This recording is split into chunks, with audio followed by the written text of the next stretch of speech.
Hello YouTube friend, new novel story में स्वागत है आपका। अधिवक्ता अंजलि अवस्थी अमन अपनी न्यू अंजलि पद्मा को युवराज के दोस्तों गुंडों से बचाता है। गुंडे पद्मा पर हमला करने की कोशिश करते हैं।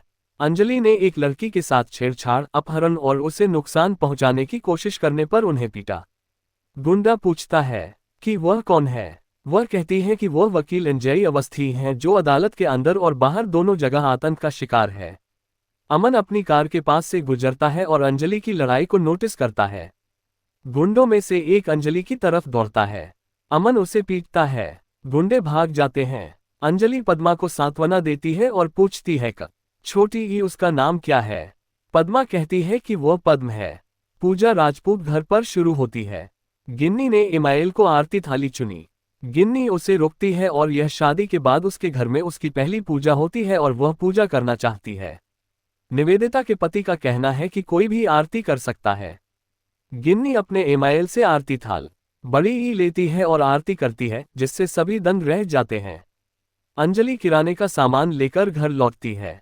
माँ पूछती है कि उसे पैसे कहाँ से मिले। अंजलि कहती है कि उन्हें एक नया ग्राहक मिला है। माँ कहती है कि वह झूठ बोल रही है और कर्ज पर किराने का सामान ले ली। वह उस पर गुस्सा हो जाती है और उसे सजा देने की कोशिश करती है। पिता गणेश अंजलि की रक्षा करते हैं। माँ कहती है सटेपनी ने अंजलि से कहा किसी के साथ लड़ाई हुई। गणेश पूछता है कि क्या हुआ। अंजलि का कहना है कि कुछ गुंडे एक लड़की पर हमला करने की कोशिश कर रहे थे। उसने लड़की को बचाया और उसे पुलिस में शिकायत दर्ज कराने का सुझाव दिया, लेकिन लड़की सहमत नहीं हुई। उसने लड़की की ओर से शिकायत दर्ज कराई। गिन्नी ड्राइवर उपहार लाता है।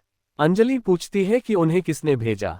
ड्राइवर कहता है गिन्नी मैडम, और उसे गिन्नी को कॉल करने के लिए कहते हैं। अंजलि गिन्नी को बुलाती है। गिन्नी उससे अपमानजनक लहजे में बात करती है और कहती है कि कल उसकी पहली शादी की सालगिरह है। वह जानती है कि पापा अभी भी फटे हुए ब्लेजर और जूते पहने होंगे और इसलिए वह चाहती है कि उसके माता पिता उन ड्रेसों को पहने जो उसने भेजी थी और पार्टी में शामिल हो। माँ गिन्नी से बोलती है। गिन्नी उसे अपनी सालगिरह की पार्टी में शामिल होने के लिए कहती है। गणेश फोन लेता है और गिन्नी को चेतावनी देता है कि वह उन्हें फिर से कभी कॉल न करे, क्योंकि वह अपनी बहन के साथियों को छीनने के बाद उनके लिए कोई नहीं है। वह उसके उपहार फेंक देता है। गिन्नी अंजलि को ताना मारती है कि पापा ने उपहार फेंक दिए होंगे, लेकिन अंजलि किसी कोने में कुछ अच्छा खाना खाने के लिए पार्टी में शामिल हो सकती है और चुपचाप चली जाती है। अंजलि पूछती है कि क्या वह सोचती है कि वे भिखारी हैं। गिन्नी कहती है कि वे वास्तव में ऐसे लोग हैं जो एक गंदी जगह पर रह रहे हैं और उसके जैसे विलासिता के सपने नहीं देख सकते। अंजलि उसे चुनौती देती है कि एक दिन वह एक प्रसिद्ध अधिवक्ता बन जाएगी और अपने पापा के सपने को पूरा करेगी। गिन्नी अपने माता पिता को उपहार भेजने के लिए मिली से सवाल करती है और उसे यह कहते हुए अपमानित करती है कि उसका पिता एक कौवे की तरह बेकार और सस्ता है, यहाँ तक कि वह भी उसके पिता की तरह सस्ती है। पद्मा घर लौटती है। निवेदिता पूछती है कि वह अब तक कहाँ थी और उस पर चिल्लाती है। पद्मा घबराकर कहती है कि वह आधा देने काव्या के घर गई थी। निवेदिता पूछती है इतना टाइम किसको लगता है, कहाँ थी। पद्मा कहती है कि वह देर से आए। गिन्नी ने इमाइल से देर होने का कारण पूछा। प्रीकैप अंजलि ने पद्मा को सुझाव दिया कि वह हार न माने यदि युवराज की टीम उस पर केक वापस लेने का दबाव डाले। युवराज के वकील ने अपने जूनियर को केस द छोटी या अंजलि अपनी मां से इस बात का सामना करती है कि उन्होंने उसे लड़की होने के कारण नीचा दिखाया। काव्या को प्रसाद देने के बाद देर से आने पर गिन्नी ने इमाइल और निवेदिता की जीभ पद्मा पर वार किया और उन पर किसी के साथ अफेयर करने का आरोप लगाया। पद्मा याद करती है कि कैसे अंजलि ने उसे गुंडों से बचाया और महिला से कहती है कि वह उस पर आरोप न लगाए। निवेदिता के पति पद्मा के पास जाते हैं और उससे चाय लाने को कहते हैं, क्योंकि वह निवेदिता द्वारा तैयार की गई चाय को सहन नहीं कर सकता। वह उसे एक तरफ ले जाता है और पूछता है कि उसके साथ क्या हुआ, वह क्यों घायल हुई है। पद्मा घबरा कर खड़ी है। अंजलि पद्मा को फोन करके पूछती है कि क्या वह घर पहुंची और कहती है कि गुंडों ने उसके साथ जो किया उसे छेड़छाड़ कहते हैं। वे उसे केस वापस लेने के लिए डराने की कोशिश करेंगे, लेकिन उसे मजबूत रहना चाहिए। गिन्नी का इमाइल पद्मा से पूछता है कि वह किससे बात कर रही है। उससे फोन छीन लेता है और पूछता है कि कौन बोल रहा है। अंजलि कहती है कि वह उसे नहीं जानती और कॉल काट देती है। अंजलि की मां पूछती है कि क्या वह उस लड़की से बात कर रही थी जिसे उसने सड़क पर बचाया था, और उसे चेतावनी देती है कि वह अपने मामले में न लड़े क्योंकि गुंडे बहुत अमीर हैं और उसके लिए परेशानी पैदा करते हैं।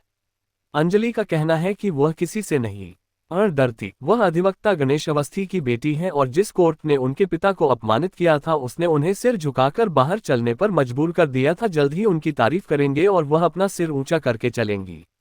काव्या ने गिन्नी के ईमेल को फोन किया और बताया कि उसका भाई बहुत नशे में था और ईव ने एक लड़की को छेड़। लड़की ने उसके खिलाफ एफआईआर दर्ज कराई। उसे इस मामले को रद्द करने के लिए राघव चाचा की मदद चाहिए। गिन्नी के बेटे एफआईएल राघव सिंह राजपूत ने उससे अगली बात की और उसकी कहानी सुनने के बाद वादा किया कि वह एक आपराधिक दिमाग वाला दुष्ट वकील है जो इस मामले को आसानी से रद्द कर सकता है और लड़की को झूठे मामले में फंसाने का काम करता है। वह उसे युवराज को घायल करने, मेडिकल सर्टिफिकेट लेने और लड़की के खिलाफ एफआईआर दर्ज कराने का सुझाव देता है। बाकी मामला वह संभाल लेगा।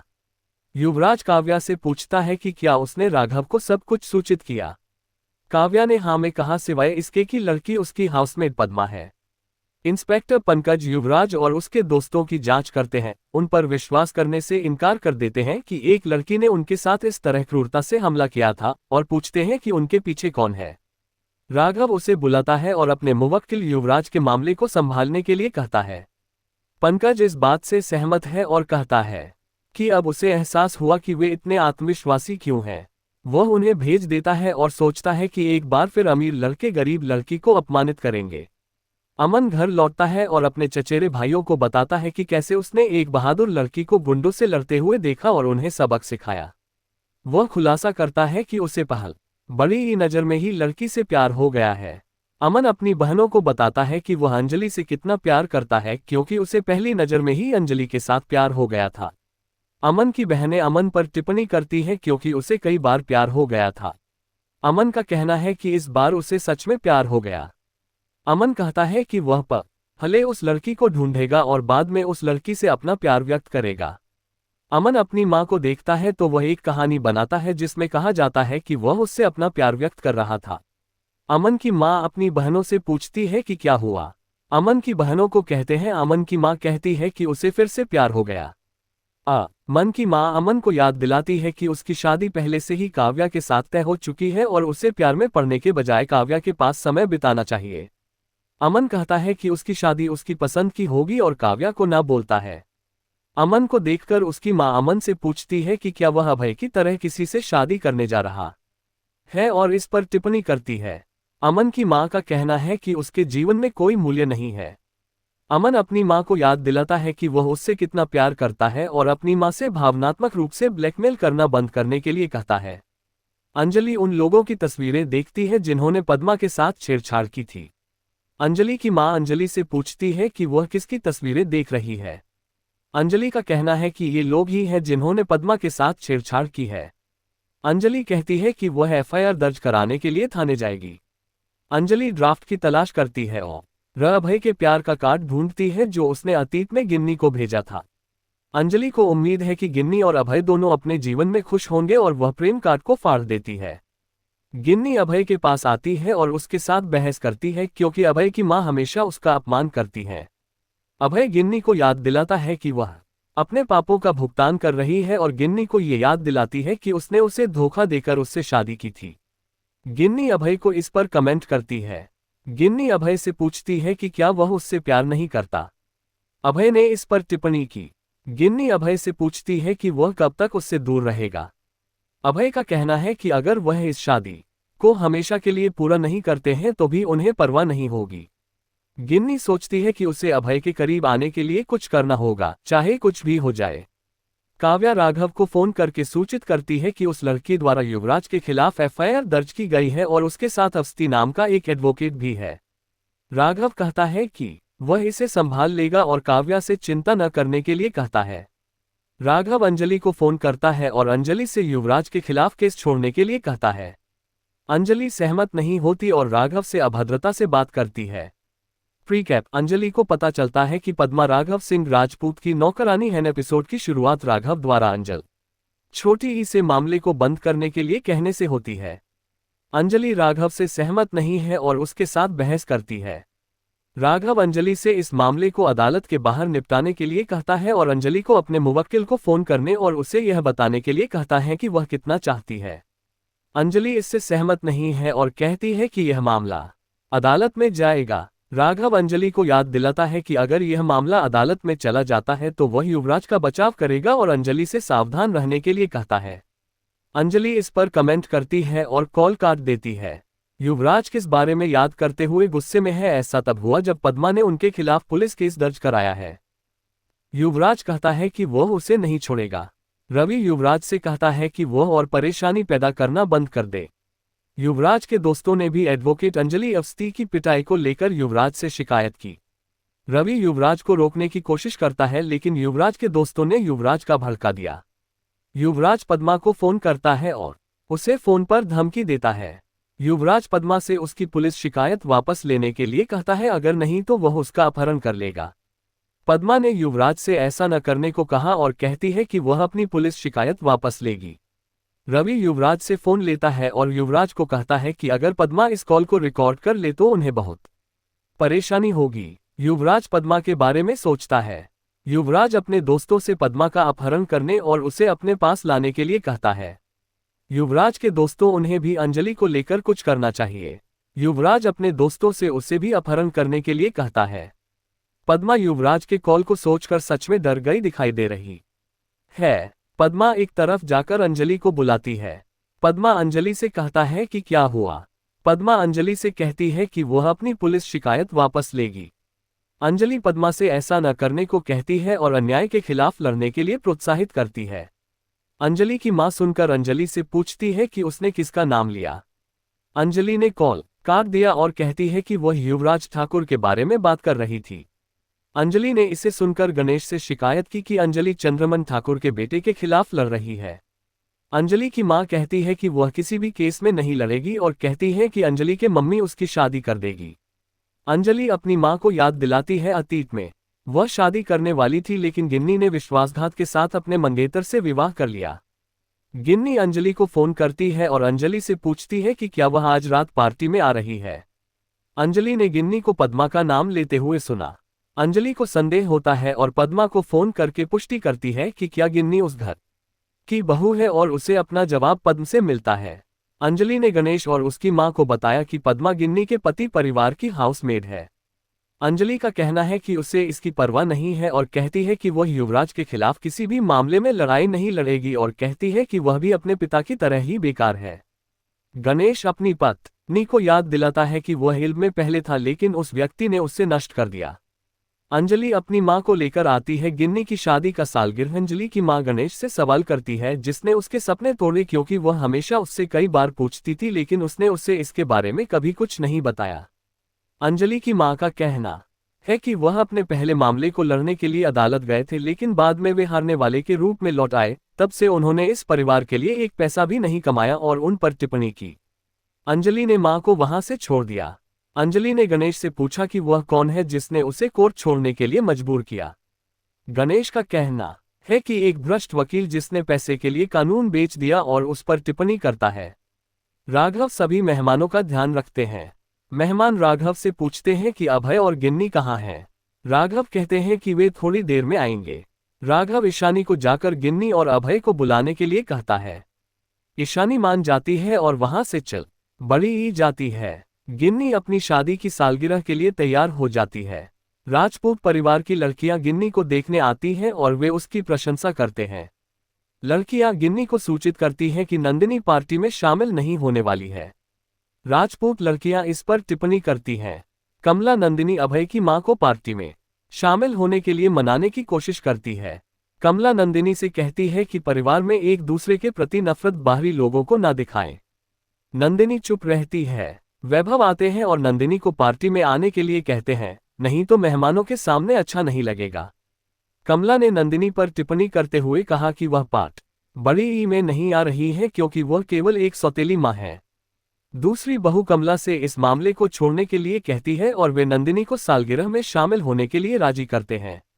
अंजलि की मां अंजलि को गिन्नी की शादी की सालगिरह में शामिल होने के लिए अपने साथ आने के लिए कहती है। अंजलि अपनी मां को याद दिलाती है कि गणेश बहुत नाराज होंगे। अंजलि की मां कहती है कि वह गणेश को संभाल लेगी और अंजलि से चिंता न करने के लिए कहती है। अंजलि का कहना है कि वह उसके साथ आएगी लेकिन वह पार्टी में शामिल नहीं होगी और कहती है कि वह बाहर रहेगी। अंजलि की मां अंजलि से पूछती है कि ऐसा क्यों है। अंजलि अपनी मां को याद दिलाती है कि कमला ने एक दिन उसे अपने पोते अभय के लिए चुना था जब कमला ने उसे मंदिर में देखा और उसका फोन नंबर लिया। अंजलि का कहना है कि अभय ने उसे यह कहते हुए फोन करना शुरू कर दिया था कि कमला से उसके बारे में सुनकर वह उससे प्यार करने लगा। अंजलि अपनी मां को याद दिलाती है कि कैसे उसकी बहन गिन्नी ने अभय का फोन बिना बताए ले लिया और अभय से अंजलि के रूप में मिली और चुपके से उससे शादी कर ली।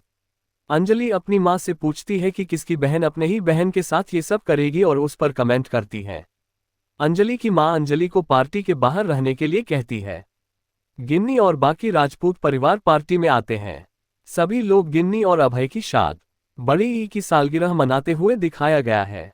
अंजलि अपनी मां को राजपूत के पारिवारिक निवास पर छोड़ देती है और अपनी मां से उस घर में कदम रखने से पहले 2 बार सोचने के लिए कहती है और कहती है कि राजपूत परिवार निश्चित रूप से उसका अपमान करेगा। अंजलि की मां का कहना है कि गिन्नी ऐसा नहीं होने देगी। प्रीकैप, अंजलि की मां को राजपूत हवेली में अपमान का सामना करना पड़ रहा है। राजपूत लेडीज अपमानित सपना अंजलि सपना से पूछती है कि क्या वह सच में राजपूत हवेली के अंदर जाना चाहती है। सपना कहती है कि वह चाहती है क्योंकि उसकी दूसरी बेटी उस हवेली के अंदर है। अंजलि का कहना है कि गिन्नी के ससुराल वाले उसे अपमानित कर सकते हैं। सपना का कहना है कि उसकी दूसरी बेटी अपनी मां को अपमानित नहीं होने देगी। उसने गिन्नी को अपार प्यार से खरीद लिया। वह गेट की ओर चलती है। वॉचमैन उसे भिखारी समझने से रोकता है। वह कहती है कि वह गिन्नी की मां है और अंदर चली जाती है। राजपूत अपनी पार्टी के दौरान नाचते हैं और आनंद लेते हैं। अंजलि घर के बाहर इंतजार करती है। राजपूत परिवार की महिलाएं सपना को नोटिस करती हैं और पूछती हैं कि यह गरीब महिला कौन है। कोई कहता है कि उसने इस महिला को कहीं देखा है। नंदिनी कहती है कि अगर वह गलत नहीं है तो महिला गिन्नी की मां है। मेहमान पूछता है कि यहाँ कौन सस्ती साड़ी पहने हुए हैं। स्वस्थ कपड़े और जूते पहनकर पार्टी में भाग लेने के लिए गिन्नी ने इमाइल को अपमानित किया। इसके बाद वह गिन्नी को उनकी उच्च स्तरीय पार्टी में अपनी गरीब मां को बुलाने के लिए जीभ से फटकार लगाती है। गिन्नी अगले सपना के पास जाती है और पूछती है कि वह एक भिखारी की तरह क्यों आए है जब उसने उसे महंगे कपड़े और जूते भेजे थे। वह सपना को अपमानित करती रहती है। वॉचमैन उसके पास जाता है और कहता है कि यह महिला जबरदस्ती अंदर आए और कहा कि वह उसे जानती है। अतिथि का कहना है कि वह नौकरानी होगी। गिन्नी ने इमाइल से सपना को नौकरानी की तरह मेहमानों को पे परोसने के लिए कहा। नंदिनी उसे स्टार्टर्स की सेवा करने के लिए कहती है। इमाइल कहती है कि उसे वही परोसने दें जिसके लिए वह सबसे उपयुक्त हो और उससे मेहमानों को गर्म पे देने के लिए कहता है। सपना को याद है कि अंजलि ने उसे चेतावनी दी थी और उसने दावा किया था कि गिन्नी उसकी रक्षा करेगी।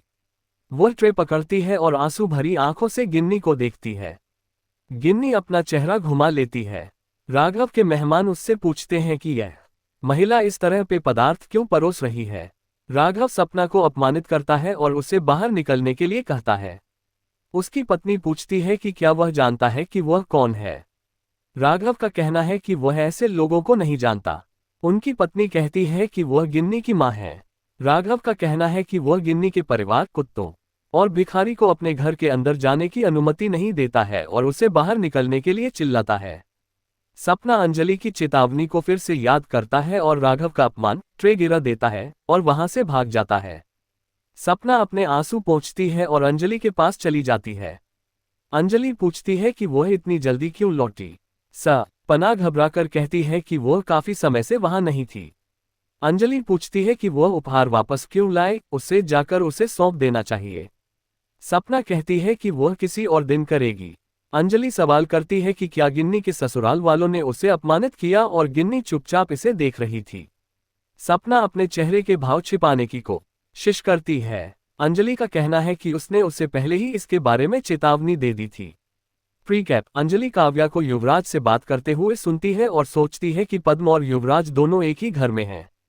उसे आगे पता चलता है कि उसके पिता के दुश्मन राघव सिंह राजपूत और युवराज के वकील राघव एक जैसे हैं। एडवोकेट अंजलि गणेश सपना पर भड़क के अंजलि सपना से पूछती है कि क्या गिन्नी के ससुराल वालों ने उसे अपमानित किया। सपना पूछती है उसे कैसे पता। अंजलि पूछती है कि क्या गिन्नी ने कुछ नहीं कहा। सपना याद करती है कि गिन्नी ने भी उसे अपमानित किया था और कहती है इसे भूल जाओ, चलो घर चले जाते हैं। अंजलि कहती है कि वह अपनी माँ का अपमान करने के लिए उन्हें नहीं बख्शेंगी। सपना अपना वादा देती है और उसे वहां न जाने के लिए कहती है। अंजलि कहती है कि वह जानती है कि उन्होंने उसका अपमान किया है और उनसे बदला लेने के लिए अपने सिर पर शपथ लेती है। वह अपने स्कूटर पर चढ़ जाती है। युवराज काव्या के साथ कार से उतरता है। काव्या उससे वादा करने के लिए कहती है कि वह आज की पार्टी में शराब नहीं पिएगा। युवराज वादा करता है। अंजलि उन्हें सुनती है और युवराज द्वारा पद्म के साथ छेड़छाड़ का मामला याद करती है। वह सोचती है युवराज और पद्मा दोनों यहाँ हैं, क्या हो रहा है। काव्या अमन से बात करने की कोशिश करती है। अमन उसे नजरअंदाज करने की कोशिश करता है। काव्या कहता है आई लव यू और कहती है अगले साल उनकी शादी होने वाली है। अमन उसे पार्टी का आनंद लेने के लिए कहता है और चला जाता है। उसके चचेरे भाई उसे घेर लेते हैं और पूछते हैं कि वह काव्या से क्यों बचता है। अमन का कहना है कि वह काव्या को पसंद नहीं करता क्योंकि वह उसके लिए कृत्रिम लगती है, उसे प्राकृतिक लोग अंजलि को याद करना पसंद करते हैं। चचेरे भाई कहते हैं वह काव्या से शादी करने जा रहा है। अमन का कहना है कि वह काव्या से शादी नहीं करेगा क्योंकि वह किसी और से प्यार करता है और उससे शादी करेगा, अंजलि के बहादुर कृत्य को याद करते हुए। पार्टी में युवराज को देखकर पद्मा घबरा जाती है और डर के मारे स्नैक ट्रेग छोटी ईरा देती है। युवराज ने अमन के चचेरे भाई बहनों का अभिवादन किया और उनमें से एक से पूछा कि वह पार्टी में क्यों नहीं आई। वह कहती है कि उसके घर पर पूजा थी। वह उसे एक तरफ आने के लिए कहता है क्योंकि वह उससे बात करना चाहता है। पद्मा उन्हें छिपते हुए देखती है। अंजलि के साथ सपना घर लौटकर गणेश से कहता है कि उन्हें देर हो गई, वह अभी उसे खाना परोस देगी। गणेश पूछता है कि वह कहाँ गई थी। सपना कहती है कि उसे कुछ काम था। गणेश पूछती है कि क्या वह अपने पति की इज्जत बर्बाद करने गई थी। उसने अपनी बेटी से मुलाकात की जिसने उसके पिता के इज्जत को बर्बाद कर दिया और उन्हें धोखा दिया। वह भी अपनी बेटी की तरह लालची है और कीमती कपड़ों और जूतों का लालच हो गया। सपना का कहना है कि उसने उसकी गिफ्टेड साड़ी और फुटवियर पहना था। गणेश उसे याद दिलाता है कि कैसे नंदिनी सिंह राजपूत ने गिन्नी से मिलने जाने पर उनका अपमान किया। गिन्नी ने अंजलि को धोखा दिया और अपने मंगेतर से शादी कर ली। अंजलि कहती है कि वह कभी शादी नहीं करना चाहती थी और हमेशा एक सफल अधिवक्ता बनना चाहती थी। गणेश सपना को जीभ से मारता रहता है। राघव उसे फोन करके कहता है कि उसकी पत्नी ने सस्ते कपड़े पहनकर उनकी पार्टी में शामिल होने की हिम्मत की, यहाँ तक कि उसके चौकीदार का दर्जा भी उनसे बहुत ऊंचा है। पहले उनकी बेटी गिन्नी ने धोखा देकर उनके बेटे से शादी कर ली थी। अपने और अपनी बेटी के खिलाफ मुकदमा दर्ज करना चाहिए था। गणेश उसे चेतावनी देता है कि वह उसका अपमान करना बंद करे और उसे कानूनी आरोपों की धमकी दे। क्या वह जानता है कि वह किससे बात कर रहा है। अंजलि फोन उठाती है और कहती है कि वे उसकी धमकियों से नहीं डरती क्योंकि उसके पिता एक वकील हैं।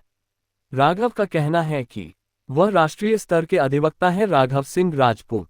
अंजलि को एहसास होता है कि युवराज के अधिवक्ता और यह राघव एक जैसे हैं। प्रीकैप: युवराज ने पद्मा के खिलाफ बोलने पर उसे मारने की धमकी दी। पद्मा कहती है कि उसके पास एक वकील है और अंजलि को फोन करती है। अंजलि ने युवराज को जेल करने की चुनौती दी। गिन्नी का पति गिन्नी से कहता है कि वह उसे कभी भी अपनी पत्नी के रूप में स्वीकार नहीं करेगा। युवराज पद्मा को अपनी पुलिस शिकायत वापस लेने के लिए राजी करने में विफल रहा। एपिसोड की शुरुआत अंजलि की मां से होती है जो अंजलि से पूछती है कि वह किस बारे में बात कर रही है। अंजलि कुछ नहीं कहती और राघव पर टिप्पणी करती है। अंजलि ने राघव पर टिप्पणी की। अंजलि को याद है कि कैसे उसे पता चला कि राघव गिन्नी के ससुर हैं और वह युवराज ठाकुर का मामला भी संभाल रहे हैं। युवराज ठाकुर ने किचन में पद्मा को स्पॉट किया और उससे बात करता है। युवराज ठाकुर ने पद्मा से पूछा कि क्या वह यहाँ नौकरानी है। पद्मा कहते हैं हाँ। पद्मा कहती है कि वह भी यही रहती है। युवराज का कहना है कि वह राजपूत परिवार के दामाद बनने वाले हैं और कहते हैं कि वे मेहक से प्यार करते हैं। युवराज ने पद्मा को चेतावनी दी कि जो हुआ उसे किसी को न बताएं। युवराज पद्मा से कहता है कि वह कल पुलिस स्टेशन जाए और उसके खिलाफ उसकी पुलिस शिकायत वापस ले, नहीं तो वह उसे मार डालेगा। युवराज जाने वाला है। पद्मा अंजलि की बातों को याद करके युवराज से कहती है कि उसका एक एडवोकेट है और युवराज को उससे बात करने के लिए बोलती है। पद्मा अंजलि को फोन करती है और उसे बताती है कि क्या हुआ था। अंजलि युवराज से फोन पर बात करती है। अंजलि युवराज से कहती है कि वह ये सुनिश्चित करेगा कि उसे अदालत में सजा मिले। युवराज अंजलि को फोन पर धमकी देने की कोशिश करता है। अंजलि युवराज को चुप रहने के लिए कहती है और उस पर टिप्पणी करती है। अंजलि युवराज को वहां से तुरंत जाने के लिए कहती है। युवराज फोन पद्मा को देता है और वह जाने वाला होता है और वह मेहक से टकरा जाता है। मेहक युवराज से पूछता है कि वह यहाँ क्या कर रहा है। युवराज कहता है कि वह यहाँ पानी के लिए आया था और वह मेहक को वहां से ले जाता है। पद्मा अंजलि से कहती है कि वह खुद को न्याय दिलाने के लिए लड़ेंगी। अभय की बहनें गिन्नी को उसके बेडरूम को ऐसे सजाकर सरप्राइज देती हैं जैसे कि यह गिन्नी और अभय की पहली रात हो। अभय की बहनें इस बारे में गिन्नी को पढ़ती हैं। बाद में वे अभय को अपने कमरे में आमंत्रित करते हैं। अभय की बहनें अभय और गिन्नी को एक साथ छेड़ती हैं। ईशाना बाद में अपनी सभी बहनों को भेजती है। ईशाना अभय से कहती है कि वह जानती है उनके बीच कुछ भी ठीक नहीं है। ईशाना अभय से कहती है कि आज गिन्नी के साथ मिलकर जो हुआ उसे भूलकर ईशान वहां से निकल जाती है। अभय गिन्नी से कहता है कि दरवाजा बंद करने की जरूरत नहीं है और कहता है कि उनके बीच कुछ भी नहीं होगा। अभय गिन्नी से कहता है कि वह इस घर में उसे पैसे के लिए धोखा देकर और उसके ऊपर कमेंट करके आई थी। अंजलि ने नंदिनी को धमकी दी। अंजलि गुस्से में फूट पड़ी। अभय गिन्नी को धोखा देने और उससे शादी करने के लिए उसका सामना करता है और कहता है कि वह उसे जीवन में कभी नहीं पाएगी। वह कमरे से बाहर निकलने की कोशिश करता है। गिन्नी उससे विनती करती है कि वह उसे कमरे में अकेला न छोड़े। गिन्नी को फोन आता है। अभय इसे चुनता है। अंजलि उससे दीदी बड़ी बहन को फोन देने के लिए कहती है। अभय पूछता है कि क्या वह अंजलि बोल रही है। अंजलि उससे पूछती है कि वह उससे बात क्यों कर रहा है। अभय का कहना है कि उसे उससे शादी करनी चाहिए थी, लेकिन उसकी बहन ने धोखा देकर उससे शादी कर ली। उसने उसे कभी नहीं देखा और उसकी आवाज से प्यार हो गया। अंजलि चिल्लाती है दीदी को फोन देने के लिए। गिन्नी फोन लेती है। अंजलि जीभ उसे सपना का अपमान करने और उसके ससुराल वालों को उसे कुत्ता कहने देने और वेटर की तरह शराब परोसाने के लिए मजबूर करने पर कोड़े मारती है। वह बताती है कि वह बाहर इंतजार कर रही थी और कभी अपने घर में प्रवेश नहीं करेगी। वह एक दिन अपने ससुराल वालों का अपमान करने की चुनौती देती है। अभय एक चाल से गिन्नी के साथ शादी करने के लिए से अपमानित करना जारी रखता है और कमरे से बाहर चला जाता है, जबकि वह उससे विनती करती है कि उसे अकेला न छोड़े। अभय की बहन ये देखती है और सोचती है कि आज भी गिन्नी अपने पति को लुभा नहीं सकती। काव्या नंदिनी से मिलने जाती है और उससे युवराज को बचाने की गुहार लगाती है। नंदिनी पूछती है कि क्या वह उस लड़की को जानती है जिसने युवराज के खिलाफ शिकायत दर्ज कराई थी। काव्या हिचकिचाती है। नंदिनी और निवेदिता उसे लड़की का नाम बताने पर जोर देती हैं। अंजलि नंदिनी को बुलाती है और उसकी पार्टी के दौरान अपनी मां का अपमान करने पर उसे जीभ मार देती है। नंदिनी चिल्लाती है अगर उसे पता हो कि वह किससे बात कर रही है। अंजलि उसे और उसके पति को नष्ट करने के लिए चुनौती देती है। नंदिनी चिल्लाती रहती है। अंजलि अपने भारी संवादों के बाद कॉल काट देती है। नंदिनी गिन्नी को फोन करके चिल्लाती है कि उसकी बहन ने उसे बुलाया और उसका अपमान किया। गिन्नी कहती है कि इसे टिट फॉर टैट कहा जाता है। वह कहती है कि वह नंदिनी की कार में खरीदारी करने जा रही है। नंदिनी का कहना है कि वह ऑटो से जाने की हकदार है। गिन्नी का कहना है कि वे दोनों राजपूत उपनाम धारण करते हैं और अब एक जैसे हैं। वह चलती है। नंदिनी काव्या को फिर से लड़की के नाम बताने पर जोर देती है। काव्या को लगता है कि वह जल्द ही इस घर में शादी करने वाली है और अगर उसने खुलासा किया कि लड़की पर दमा है तो वे गठबंधन तोड़ देंगे। प्रीकैप राघव की कठपुतली अंजलि को डराने की कोशिश करती है। अंजलि ने उसे उचित उत्तर दिया। अमन सड़क पर कार चलाता है जब काव्या उससे पूछता है कि क्या वह उससे प्यार करता है। वह सड़क पर अंजलि को देखकर कहता है आई लव यू और फिर कहता है कि वह लेडी सलमान खान से प्यार करता हूँ। वह कार से उतरता है और गिन्नी के पीछे पीछे गाना गाता है। अंजलि ने बहादुर चाल चलाई। निवेदिता और नंदिनी काव्या पर जोर देते हैं कि वह युवराज के खिलाफ मुकदमा दायर करने वाली लड़की का नाम बताएं। काव्या झूठ बोलती है कि उसे अपना नाम नहीं पता। अमन नीचे चला जाता है और नंदिनी को बताता है कि वह बाहर जा रहा है। काव्या उसे अपने घर छोड़ने के लिए कहती है। नंदिनी उसे आगे बढ़ने के लिए कहती है क्योंकि वह जल्द ही काव्या से शादी करेगा। अमन सोचता है कि वह उसका वजन हमेशा के लिए सहन नहीं कर सकता। महक उसके पास जाता है और पूछता है कि वह क्या बड़बड़ा रहा है। अमन उसे काव्या से बचाने के लिए कहता है। महक का कहना है कि काव्या बहुत सुंदर है और उनके लिए एकदम सही मैच है। वह पूछता है कि क्या वह मदद नहीं कर सकती और काव्या को साथ ले जाने के लिए सहमत हो जाता है। अंजलि को चैट स्टॉल पर बातचीत करना अच्छा लगता है और वह शिकायत करती है कि उसमें मिर्च और नमक नहीं होता। स्टॉल मालिक उससे पैसे की मांग करता है और कहता है कि वह अगली बार उसे क्रेडिट पर चैट नहीं देगा।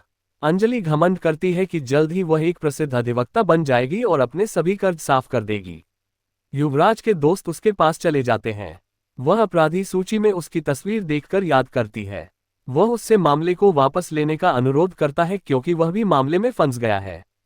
उनका कहना है कि युवराज नशे में था और उसने एक साधारण सी गलती की थी, इसलिए वह उसे माफ कर देगी। अंजलि ने युवराज और उसके दोस्तों द्वारा तोड़े गए कानूनों का वर्णन किया है और उन्हें कड़ी सजा दिलाने की चुनौती दी है। उनका कहना है कि वह महान अधिवक्ता राघव सिंह राजपूत को चुनौती दे रही है और उन्हें आसानी से हराया जा आएगा। अंजलि घमंड करती है कि वह किसी से नहीं डरती और उसे जाने की चेतावनी देती है। राघव के सहायक भजन ने उनकी बातचीत सुनी और अंजलि को चेतावनी दी कि उसने अपने जीवन में एक भी मामला नहीं लड़ा है और वह सभी अधिवक्ताओं के पिता को चुनौती दे रही है। अंजलि हमेशा की तरह भारी संवाद करती है, उसे अपमानित करती है और अत्यधिक आत्मविश्वास के साथ चली जाती है। राघव अपनी कार उसी सड़क पर चलाता है। काव्या उससे पूछती है कि क्या वह उससे प्यार करता है। राघव अंजलि को देखता है और कहता है कि वह लेडी सलमान खान से प्यार करता है। काव्या को खुशी महसूस होती है। वह घबरा जाता है और कार से बाहर निकल जाता है। वह अंजलि के पीछे चलता है और जनता से बेसुध होकर टकराता है। पृष्ठभूमि में एक रोमांटिक गाना बजता है। प्रीकैप: अंजलि रक्षाबंधन त्योहार के दौरान अपनी बहन के लिए फूलों का तारोन का गीत गाती है जबकि अंजलि अपने शपथ ग्रहण करने वाले भाइयों से राखी बांधती है। भजन राघव को बताता है कि अंजलि व्यक्तिगत एजेंडे के साथ पद्मों का मामला लड़ रहे हैं। बड़ी ई हेनकमला ने राघव को दी चेतावनी। अमन अंजलि के पीछे उसके घर तक जाता है और सोचता है कि जल्द ही उसे उसका नंबर मिल जाएगा और वह उससे प्यार करने लगेगी। जिन लोगों से उसने टक्कर मारी और उनके कपड़े और खाना खराब कर दिया, वे उससे पैसे की मांग करते हैं। वह कहता है कि एक बार लेडी सलमान खान के प्यार में पड़ने पर वह सबको भुगतान करेगा। वे सभी पूछते हैं कि क्या ये प्यार का मामला है। राघव काव्या से फोन पर बात करते हैं और युवराज के मामले में व्यक्तिगत रूप से प्रतिनिधित्व करने का वादा करते हैं। उनकी मां कमला उनके पास जाती है और पापी युवराज के मामले का प्रतिनिधित्व करने के लिए उनका सामना करती है क्योंकि वह काव्या के भाई होंगे। वह उसे नाम से पुकारता है और उसे हस्तक्षेप न करने की चेतावनी देता है।